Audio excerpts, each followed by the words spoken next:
मेरा नाम है एडवोकेट राजकुमार गुर्जर। मुख्यमंत्री योगी आदित्यनाथ जी शायद महापुरुषों के इतिहास के बारे में जानते नहीं हैं। वो हमेशा जाति विशेष की बात करते हैं। कहीं वो कहते हैं कि महापुरुषों की जाति नहीं होती। सम्राट मिहिर भोज जी का बड़ा इतिहास रहा है, वो गुर्जर समाज से संबंध था उनका। लेकिन मुख्यमंत्री योगी आदित्यनाथ जी, जिन्हें इतिहास का बिल्कुल भी ज्ञान नहीं है, उन्होंने लगी हुई पट्टिकापे से हटाने का काम किया गुर्जर समाज का, जो बड़ा अपमान किया था गुर्जर समाज का। पश्चिमी उत्तर प्रदेश में गुर्जर समाज काफ़ी संख्या में है, जो इस अपमान का बदला लेने के लिए तैयार बैठा है और इस चुनाव में वो इसका बदला लेकर रहेंगे इस सरकार से। आप बहुजन समाज पार्टी की यहाँ जो विशाल रैली है गाजियाबाद में, उसमें आए हैं, तो आपको ऐसा क्या लगता है कि जो गुर्जर समाज के लिए बहन जी ने किया हो?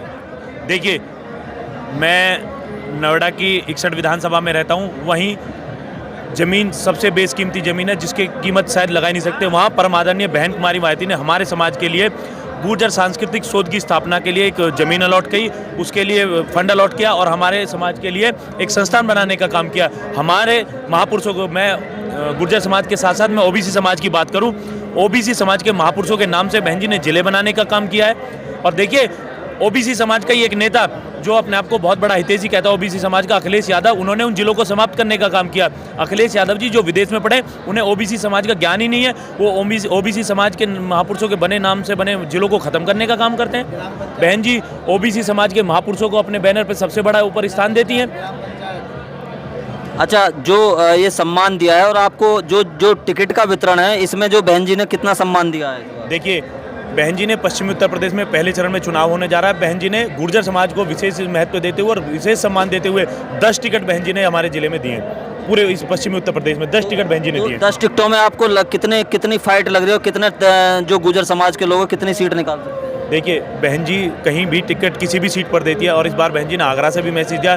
प्रत्येक सीट में बहन जी ने स्वयं अपने विवेक के आधार पर टिकट दिए हैं और बहन जी ने विशेष विश्लेषण के आधार पर टिकट दिए हैं। मैं ये आपको विश्वास दिला रहा हूँ, 10 की 10 सीटें बहन जी की गुर्जर समाज के लोग जीत कर जा रहे हैं विधानसभा में। अच्छा, आपसे एक सवाल ये है कि जो भारतीय जनता पार्टी के जो प्रत्याशी खड़े हैं, आप एक गाना सुन रहे होंगे, बहुत गाना चल रहा है, जो वो प्रचार में जाते हैं कि हम राम को लाए हैं। तो जो राम को ये लाए हैं, क्योंकि 40-45 साल ये सत्ता में तो भारतीय जनता पार्टी नहीं रही, तो क्या राम उससे पहले नहीं थे? देखिए, ये राम के मानने वाले लोगों की तौहीन कर रहे हैं कि हम राम को लाएं। पहले तो मैं आपके चैनल के माध्यम से सभी लोगों को बता दूं, बीजेपी राम की कोई उन्होंने एग्रीमेंट नहीं कर रखा। राम को लाने वाले कोई नहीं है, राम सबके हैं। राम ने स्वयं इनको लाए हैं। जो ये कह रहे हैं कि हम राम को लाएं, राम इन्हें स्वयं लेके आए हैं और ये ज़्यादा दिन इनका चलेगा नहीं। लोग समझ रहे हैं कि इन्होंने भगवान राम की भी अवहेलना की है। हर मैसेज में बार बार ये दे रहे हैं कि हम राम को लाएं, हम राम को लाएं। जनता जान चुकी है, सिर्फ ये प्रोपेगेंडा ही जो चला रहे हैं। राम के ही लोग जो राम को मानने वाले हैं, इन्हें सत्ता से हटाने वाले हैं इस बार। जो राम मंदिर के नाम पे वोट मांग रहे हैं, जो राम मंदिर के लिए जो संघर्ष किया, वो SC ST OBC समाज ने संघर्ष किया, तो जो वहाँ पर ट्रस्ट बना हुआ है, उसमें आपकी नॉलेज में है कितने लोग हैं ट्रस्ट में OBC समाज? देखिए, ये भी मैसेज समाज को जा चुका है कि 14 लोगों की कमेटी बनी है। 14 लोगों में से एक भी OBC समाज का और SC समाज का किसी को भी इन्होंने शामिल नहीं किया है। 14 के 14 लोग इन्होंने अपने लोग शामिल किए और उसी की 14 लोगों की बदौलत है। आपने भी देखा होगा, भी कुछ दिनों पहले ही काफ़ी भ्रष्टाचार और घोटाले जमीन के आने शुरू हो गए। ये अभी शुरुआत है और देखना, जिस दिन ये सरकार, ये अब 10 मार्च को सरकार हटेगी, आप ही के चैनल के माध्यम से हम आपको बताएंगे कि इतने घोटाले और इन्होंने किए हैं जो सरकार ने दबा रखे हैं। काफ़ी घोटाले ये इस सरकार राम मंदिर के नाम पर कर चुके हैं। जी, आप कह रहे हैं कि इन्होंने घोटाले किए, लेकिन अमित शाह तो इस बात को मान के बैठे कि उनकी सरकार बनेगी। ऐसा क्या है, वो क्यों मान के बैठे हैं? देखिए, ये सरकार बनाने का दावा बंगाल में भी कर चुके थे, ये सरकार बनाने का दावा दिल्ली में भी कर चुके थे, लेकिन जनता ने वहाँ बंगाल में दीदी ने इन्हें फेंकने का काम करा, यहाँ से बहन जी ने फेंकने का काम करेगी और 2022 में पूर्ण बहुमत की परम आदरणीय बहन कुमारी मायावती जी की सरकार बनेगी। अमित शाह जो बार बार इस तरह के बयानबाजी करते हैं, आपने भी देखा होगा कि चैनल पे इंटरव्यू दिया था कि हम तो जुमलेबाज हैं, हमारे जुमले होते हैं। तो जनता उन जुमलों को समझ रही है और उनके इस बहकावे में नहीं आ रही है। वो हर जगह ये बोलते हैं कि हम पूर्ण बहुमत की सरकार आ रही है, पूर्ण बहुमत की सरकार आ रही है। जहाँ से इनके प्रधानमंत्री गुजरात में आते हैं, वहाँ इनकी गद्दी हिल गई है। वहाँ ये लगभग बहुत कम मार्जिन से सत्ता में है। ये दिन दूर नहीं है कि अब ये इस प्रदेश के साथ साथ में देश की गद्दी से भी 24 में जाने वाले हैं। ये 24 में जाने वाले हैं। हमारे साथ हैं सूरजपाल राक्षस जी। सूरजपाल राक्षस, जैसे बताया कि 24 में जाने वाले हैं, लेकिन वो भारतीय जनता पार्टी तो ये कहती है कि सबका साथ सबका विकास, उन्होंने इस तरह से काम किया। सबका साथ सबका विनाश।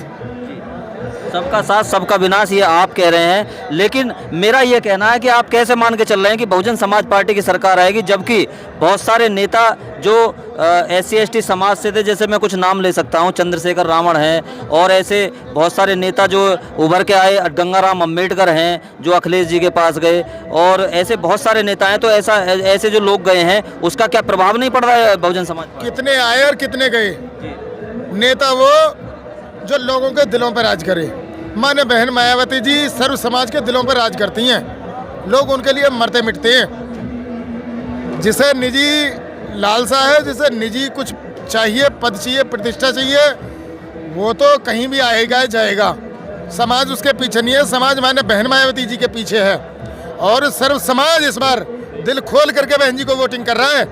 मीडिया नहीं देख पा रही है, आप तो सोशल मीडिया हो, तो सोशल मीडिया वालों को तो दिखाई दे रहा है ग्राउंड पे क्या चल रहा है। ग्राउंड पे अगर कुछ चल रहा है तो केवल और केवल हाथी चल रहा है और कुछ नहीं चल रहा। अंडर करंट BSP है। हम बहुत अच्छे परिणाम की बात कर रहे हैं। बहुजन समाज पार्टी जो अमन चैन और भाईचारे की बात करती है, विकास की बात करती है और सबसे ज़्यादा समतामूलक समाज बनाने की बात करती है, आर्थिक और सामाजिक गैर बराबरी को समाप्त करके समाज में भाईचारा पैदा करने की बात करती है, वो पार्टी इस बार सत्ता में आ रही है। बसपा चुनाव जीत रही है और बड़े फर्क के साथ चुनाव जीत रही है, हर सीट को जीत रही है। आप नोएडा ले लीजिए, नोएडा पे बहुजन समाज पार्टी ने कृपाराम शर्मा जी को उम्मीदवार बनाया है।